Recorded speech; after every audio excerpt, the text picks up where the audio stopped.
Okay guys, nakapag-freshen up na ako, pero gutom na ako. So, let's go and explore Kobe. May Family Mart dun sa tapat. Tapos, mayroong Lawson dun sa kanto. Tsaka marami ako nadaanan kanina na parang supermarket. So, maganda yung location niya. Hindi naman din kalayuan sa train station. Medyo, lang ako, may dala lang kasi ako kaninang luggage kaya medyo nahirapan ako. Pero, mabilis lang siya dapat.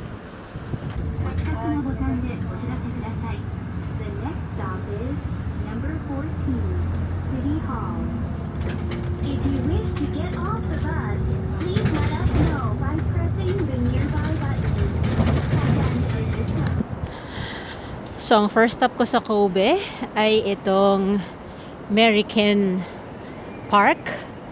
Nakita nyo ba yung malaking isda na yan? Nasa port kasi tayo ng Kobe. So, ayan. Sa itaas ko, highway, ganyan. Tapos may park. Ayan. Bababa dapat ako sa sa Port Tower pa. Pero naisip ko, parang okay maglakad-lakad dito. Tsaka ang ganda ng simoy ng hangin.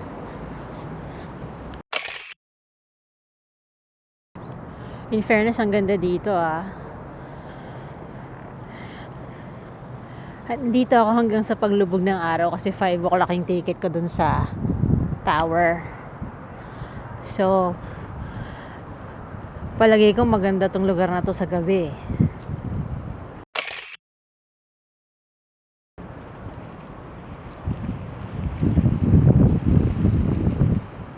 Siyempre, hindi ka pwedeng mag-Japan ng hindi nagve-vendo.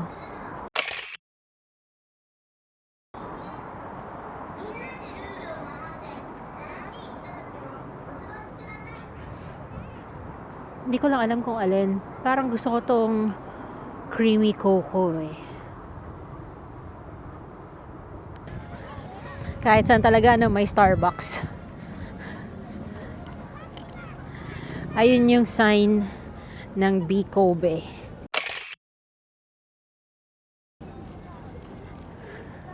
May pila yata ng mga tao na nagpapapicture.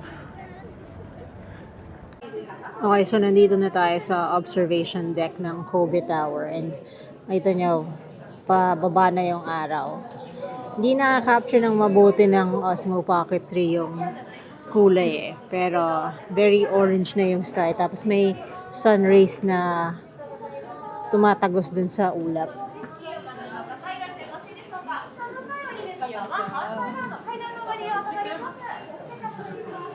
Sorry.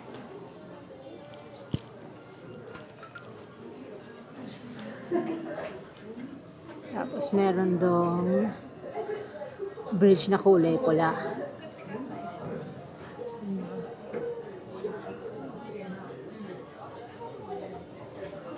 Dami ding tao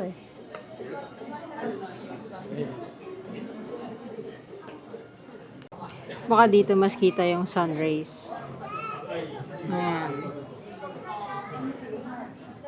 Tapos sa baba, I think this is what they call Harborland. Ayan. May mga kainan, may mga pubs, may mga bars. Tapos may Ferris wheel. Parang tawag dyan, London Eye.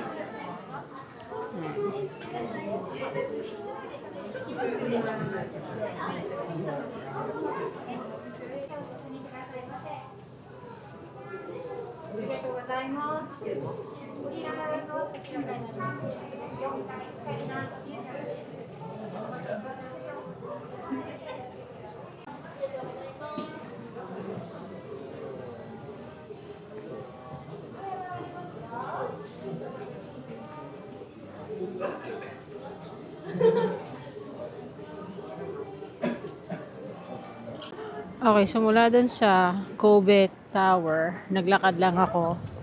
Tapos, papuntang Shotengai ito sa Motomachi. Pero, mukhang maraming kainan dito. Parang mapapakain tayo ng Kobe beef dito. no?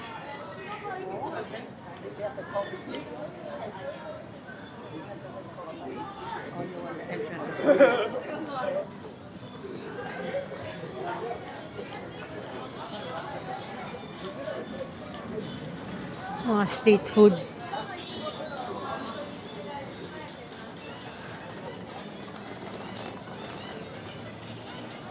Hindi lang siya, ano, Kobe beef. Marami pang iba.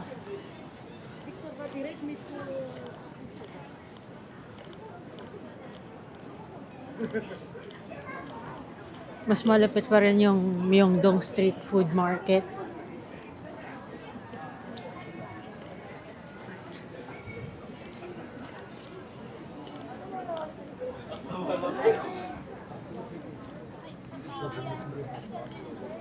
Ito. いらっしゃいませ。どうぞ。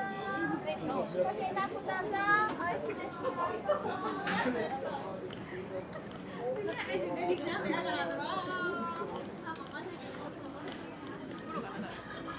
Chinatown pala to. Tanga ko, hindi ko naisip agad na Chinatown to. Halata naman dun sa mga lanterns, di ba? Oo.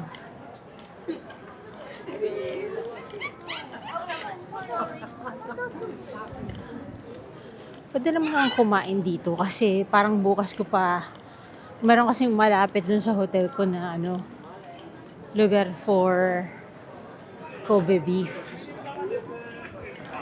I mean, we're in Kobe, so surely hindi tayo mahirapan maghanap ng Kobe beef, diba?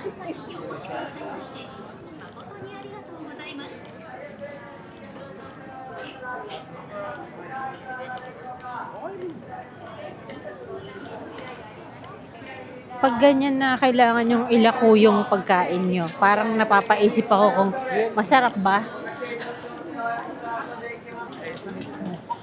Na-realize ko din na kaya pala parang gutom na gutom ako. Kasi yung huling kain ko kaninang alas 6 ng umaga pa. Yung curry sa airport sa Shanghai. Yun yung huling kain ko. Kaya pala parang acidic na yung tiyan ko. Parang okay dito ah.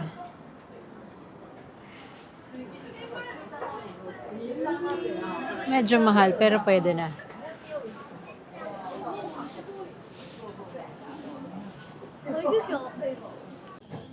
Okay. Meron silang English menu. Parang gusto ko yung tender red meat.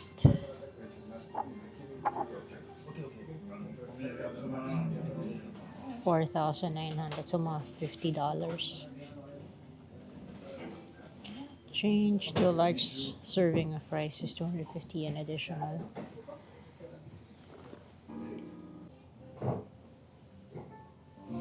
So ganyan siya.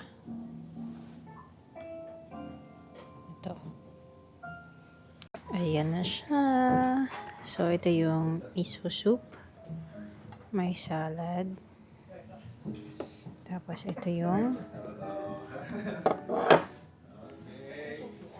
wow. Tapos, binigyan niya ako ng instructions kung paano ko siya kakainin. Let's go. Kobe. Yes, good. Last one. Kobe. Okay, so sundin natin yung sabi niya. Una daw, yung meat lang.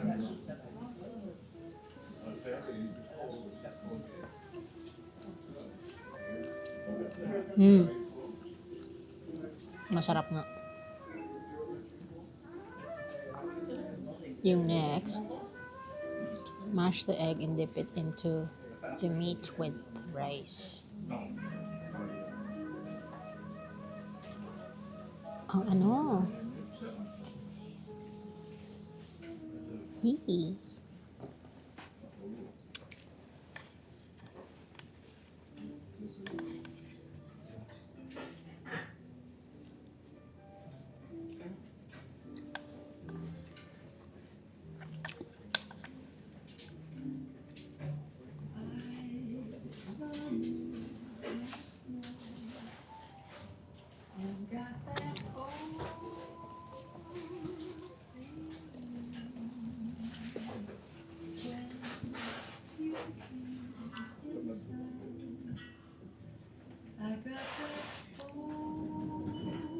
put a little bit of wasabi. Homemade yung wasabi nila. Oh, okay, okay.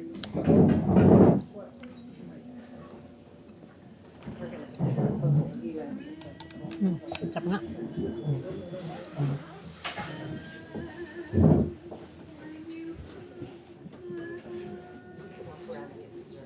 Meat with soy sauce.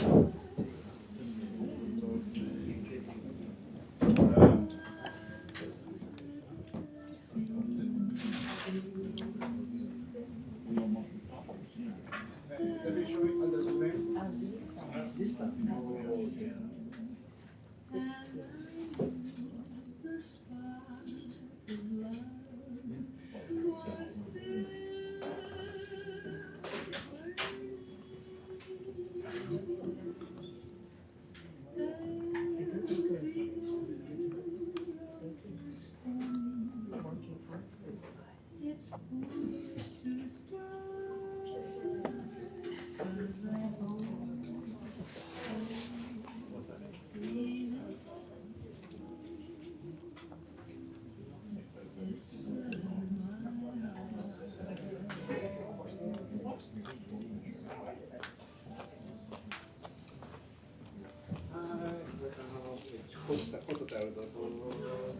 Hi, Dodo. Where country are you from? United States, England. California. California. Oh, long trip. Oh. Thank you so much. ありがとう。ね。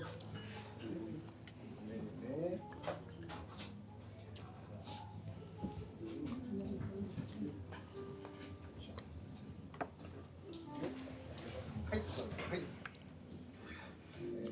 Coffee Bombay shops is lunch box types is referred to shoulder meat, tender meat, buck meat, Okay.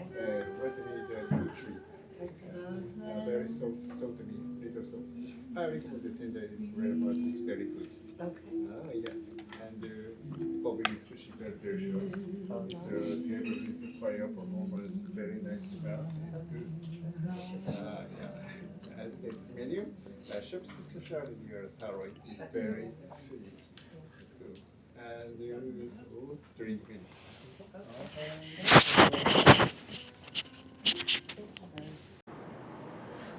Guys, kung may budget kayo at gusto nyong kumain ng Kobe beef, punta kayo dito sa Kobe Beef Kurosawa.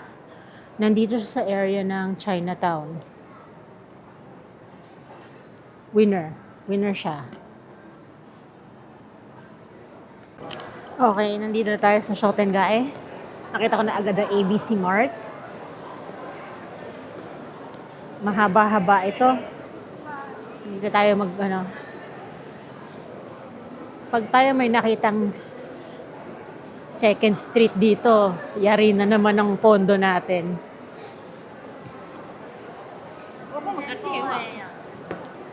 Ang hinahanap ko sana ay On Cloud, pero hindi ko siya nakita sa ABC Mart.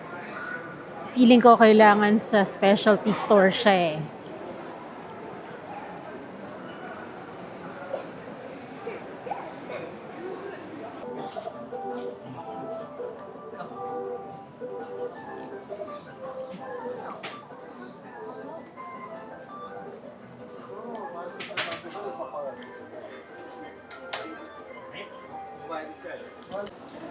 Guys, ito ang paborito kong SPF. Okay? $24 to sa Australia. Dito, $8. Kung hindi lang nag-e-expire ang SPF, bibili ako ng sobrang madami. Tapos ito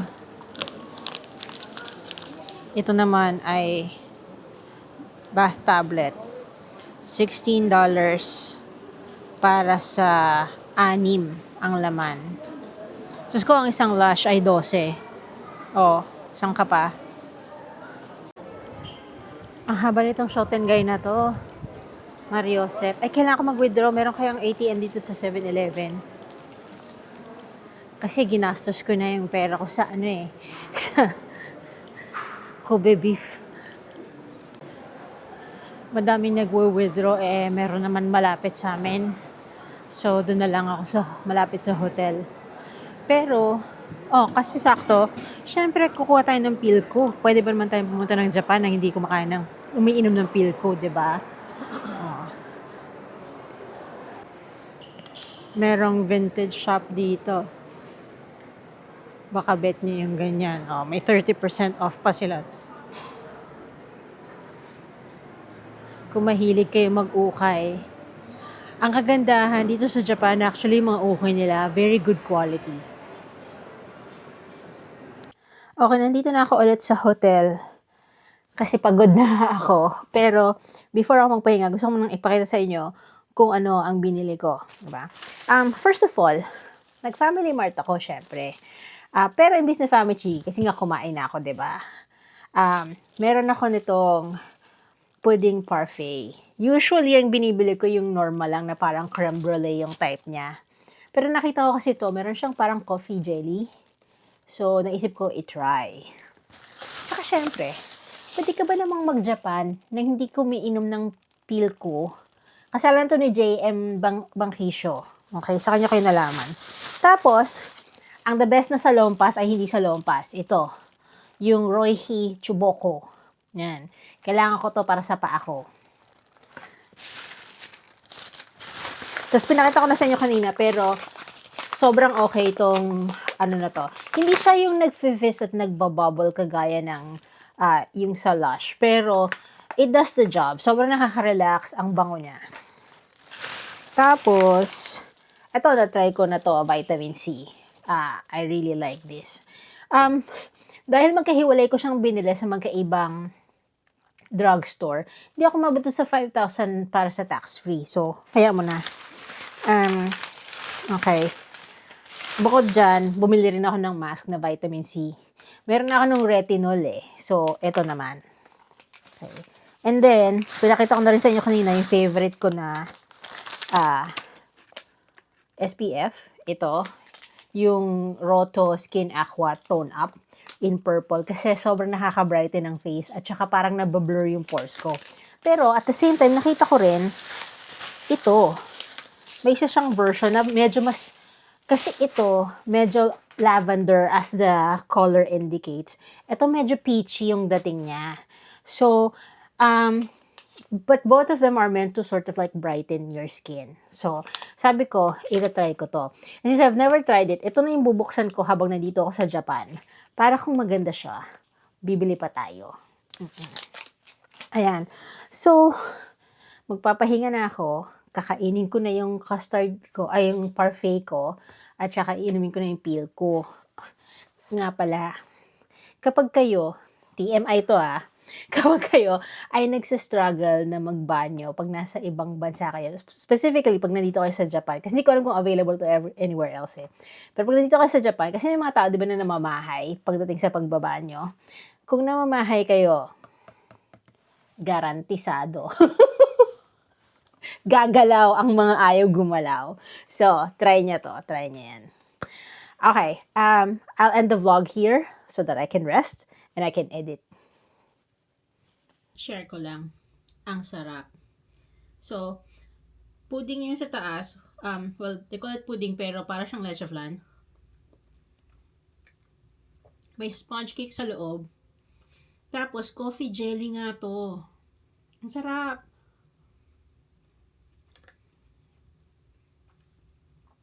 Hanapin nyo to sa Family Mart. Okay? Yung tsura niya. Yan yung ibabaw niya. Winner. Winner.